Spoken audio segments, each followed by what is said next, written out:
What's up guys, how's it going? So in this video I decided to 1v1 every rank in Rocket League, ranging from Bronze to SSL, and at the end of each game I'll explain the differences between them, but for the sake of not wanting to 30-0 a Bronze, I've decided to start at Gold instead, because, well, it would just be a complete stomp and I don't think there would be much to take in, but without further ado, let's get right into the Gold game.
So how this is going to work is I'm going to display a table with 4 columns above titled rank, which is the rank of my opponent, score, which is the final score of the match, and the pros and cons, which are things my opponent did well in and things they could improve at.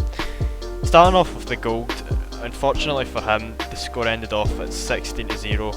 However, when I watched back the replay, the gold did manage to get in some good challenges and took a few shots on net which delayed my offense. However, the gold was a bit inconsistent on kickoff and a lot of the time would be stuck with little to no boost, which just comes from a lack of playtime and experience. But with that being said, let's move on to the Plat game.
So the Plat didn't feel like a massive step up from the gold, as the game ended off at 17-2. However, the Plat was much better at counter-attacking, as they managed to score 2 goals by capitalising on my mistakes, like here for example.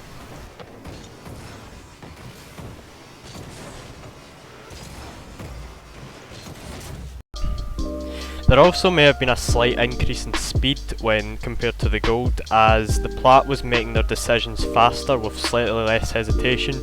However, I feel like one of the biggest mistakes I could find was the Plat's defensive positioning, as a lot of the goals I scored was to do with the Plat's positioning on the goal line. The only other main weakness I could find when watching the replay was that I was given way too much respect and therefore had a lot of time and space to work with to set up a play. At the lower ranks it might not seem like a huge deal, however the higher up you go the more crucial it becomes that you don't give your opponent space to work with. But with that out of the way, let's take it up a notch and move on to the diamond game.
Well, the diamond game was a huge step up from the previous games in basically every aspect.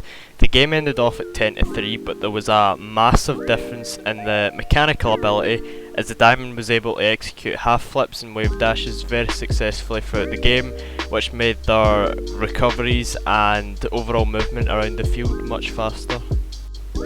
The kickoff was also much more consistent than the previous ranks, as the diamond was getting more solid contact with the ball and I had way less kickoff goals than the gold and plat games. At around diamond on average, more and more players are beginning to fast kick off, which means they'll be getting to the ball much more quickly. The shooting also improved drastically compared to the previous ranks, as the diamond was becoming more accurate with their shots and overall was able to generate a lot of power from basically anywhere in the field, like in this example here.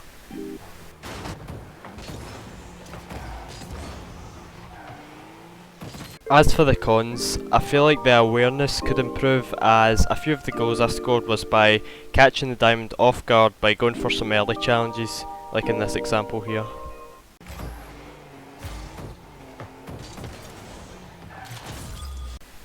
The last one took me a while to find, but by close observation, when the diamond was on offense, the majority of their attacks was primarily front flip flicks and the occasional low 50-50. Therefore, I feel like the overall offensive arsenal could be improved. Things like dribbles, low 50s, hook shots, fakes, air dribble bumps, and overall other different flick variations could be utilised better. But with diamond out of the way, let's move on to the champ game.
So as expected, the Champ was the most difficult game so far, as the game was closer than any other, finishing off at 72.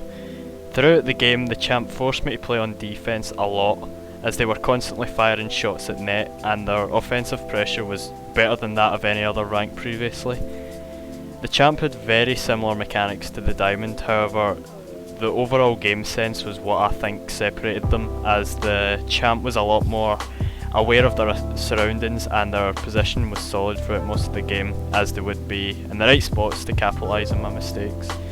Because of this, it made me have to switch it up a lot by going for a variety of different shots, and would force me to find other ways of getting the ball around them.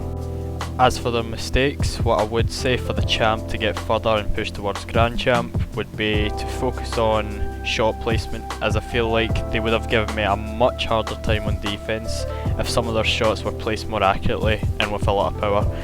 This also applies to anyone else who's stuck around Champ level. Other than that, most of the other mistakes are very minor, but what I would advise for Champs in general would be to get consistent with flicks and their overall ground game. This can be done by hopping into a custom training pack and working on a certain type of flick over and over and over again until they get consistent with them. But that's pretty much it for Champs, so now let's move on to the GrandChamp game. This could pretty much go either way, but I'm currently sitting at GrandChamp 2 and 1, so I've just decided to queue ranked and see how it goes.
Okay, for GrandChamp this really came down to the wire, as I ended up barely winning 5-3. I don't really need to explain that the GC was by far the fastest in that of any other ranks before, as the speed that they were playing at was very fast. However, probably the main reason they were so difficult to play was because they were extremely unpredictable, as a lot of the times they would switch up their offensive attacks and the timing of when they were challenging whilst they had possession was really difficult to read. Finally, the shooting improved even further than that of any other rank, as a lot of their shots had good power along with good accuracy behind them. At GrandChamp, if your shots don't have these two factors behind them, they're not going in. Simple as that. Moving on to the cons, and this is the point where even I'm not entirely sure, so for this all I'm going to put here is consistency. At GrandChamp, the ability to do pretty much anything is there, however the mechanical consistency is what I feel separates GrandChamps from SSLs, along with the other very minor mistakes GrandChamps make that SSLs don't. With GrandChamp out of the way, it's time for our last game. The final boss of today, let's move on to the SSL game.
Okay, facing off against this SSL wasn't a good experience for me, as I ended up losing 2 to 5 as expected.